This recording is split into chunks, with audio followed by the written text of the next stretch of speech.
Molslaboratoriet ligger på Jyllands östkust i Danmark. Området donerades till Århus naturvetenskapliga museum 1941 för att de skulle ta hand om naturen i området.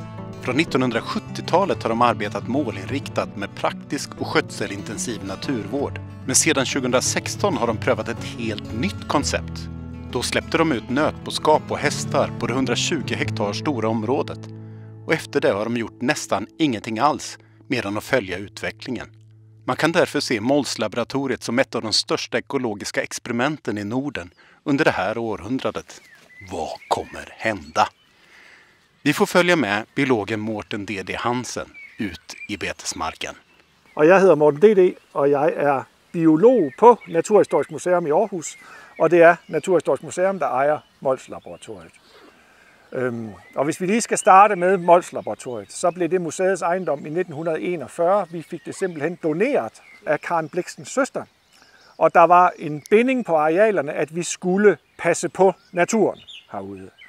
Det blev oprindeligt fredet, området er fredet som et dyrkningssystem, et hedelandbrug, fordi det var det, det var. Det var øde, det var udpint, ligesom Østre Skåne, altså det var virkelig øde og udpint.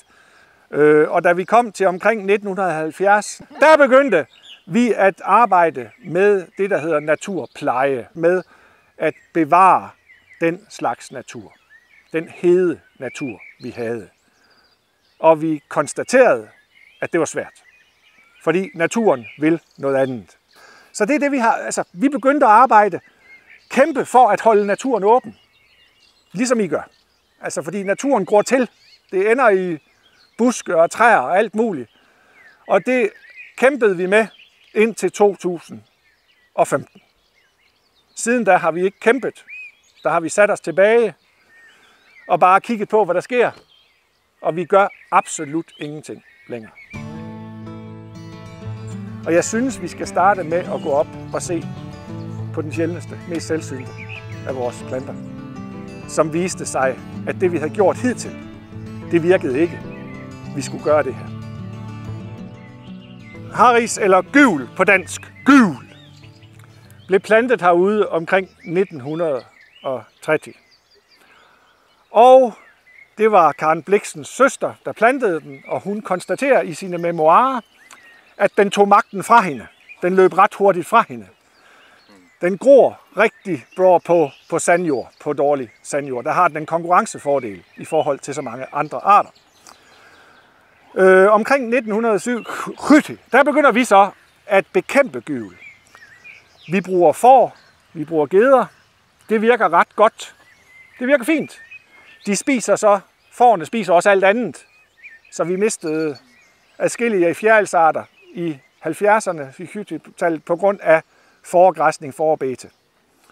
Da vi så slap kontrollen, simpelthen ved at sætte hest og kvæg ind på arealerne, uden at fodre, uden at blande os, der kom Harris jo væltende op. Det væltede simpelthen op. Foryngelse, altså det skød bare fra roden alle steder, og folk stod og sagde, det tager magten fra jer, det spreder sig, I burde bekæmpe det. Det her bliver en økologisk katastrofe for græslandet. Vi konstaterede så også, at det spredte sig meget. Eller det spredte sig ikke, men det skød alle steder fra. Og vi var lidt i tvivl om, hvorvidt dyrenes bete overhovedet kunne begrænse Harris. Det kan det ikke, medmindre det er får eller geder formentlig. Så den er blevet høj, men det I lægger mærke til, det er, at den er blevet tynd i bunden.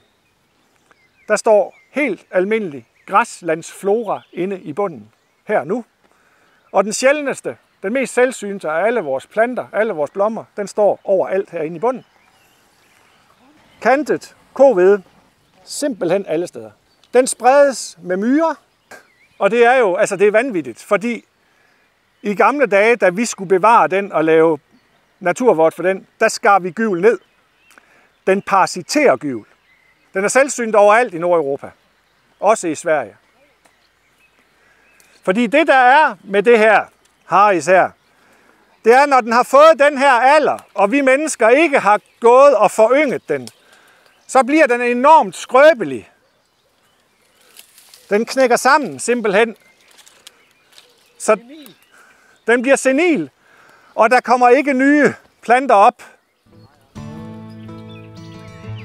Att vandra omkring i betesmarkerna på Molslaboratoriet känns lite som att gå på den afrikanska savannen. Skillnaden mot ett helt övergivet landskap är också påtagligt. Området till vänster om vägen har inte haft någon skötsel på 30 år, medan marken runt om har betats året runt sedan 2016. Här finns gräsmarksarter som ärtväxten stallört, som är rödlistad som nära hotad i både Sverige och Danmark. Och nålginst, som även den är en ärtväxt och rödlistad som starkt hotad i Sverige, men livskraftig i Danmark. Det finns också gott om granspira, en snyltrotsväxt som är rödlistad som nära hotad i Sverige, men livskraftig i Danmark. På Molslaboratoriet har de anlagt 22 försöksytor för att undersöka effekterna av bete året runt. Så vil man også kunne spørge, man kunne fråge, er det ikke på grund af tørken i 2018, at det ser sådan ud? Vi er nødt til at have noget videnskab, og det vi har, det er, at vi har etableret 22 kontrolarealer, hvor vi hvert sted har 4 forskellige behandlinger. Her er der åbent for sommerbete. Hernede er helt lukket for bete. Derover slår vi hø. Der er simpelthen høslet. Og den bagved derover, det er kun vinterbete. Når vi har 22 af de her frahegninger, så begynder vi at kunne se ændringer. De forstærkes jo for hvert eneste år, der går. Det blev etableret ved projektets start. Så kan vi se, at den mest artsrige rent botanisk, det er vinterbete. Så kommer sommerbete. Så kommer høslet. Og så kommer slet, og så kommer til sidst uden græsning. Det mest artsfattige, det er uden græsning. Uden noget drift. Og det passer med det, vi ser. Og det herude, det er lige så artsrigt som altså vinterbete, og det her, det er dem, der ligner hinanden mest. De stora betande djuren som går på marken är nötboskap och hästar.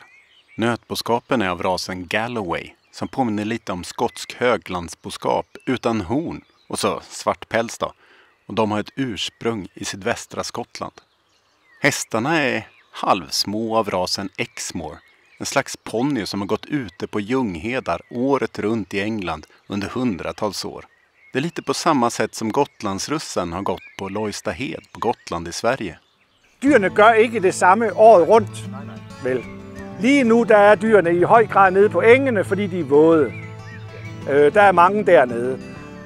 Om vinteren, der går de rigtig meget ind i det her haris her, og der spiser de rigtig meget brumbær, fordi de er grønne om vinteren.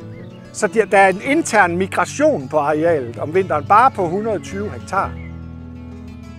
Men det har inte varit frid och fröjd hela tiden på Molslaboratoriet.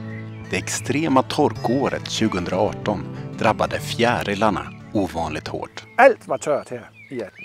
Alle arealer, vi har ingen vand. Vi har ikke noget, der kan... Og disse arter er afhængige af, at der er noget grønt at lægge æg på, simpelthen. I tørken i 2018 gjorde, at vi mistede 6 arter. Markperlemors sommerfugl, Aglaia. Ja, og Niobe, klitperlemors sommerfugl, Argynisten Niobe. Så mistede vi brunlig perlemors sommerfugl, Selene. Så mistede vi Amandus, Polyamatus amandus, isblåfugl. Så mistede vi violet randilfugl, Lycaena hippotø. Og så mistede vi engblåfugl, som var semiargus. Vad vi kan se vid vårt besök så frodas gräsmarkerna trots detta på Molslaboratoriet. Nu är frågan om bete utanför växtsäsongen, som varit en del av den traditionella hävden också i södra Sverige, kommer att återupptas också här. Det får framtiden utvisa, men det har redan gjorts försök så långt norrut som i Uppland. Erfarenheterna från Danmark pekar på att det kan bli mer blomrika marker med en sån hävd.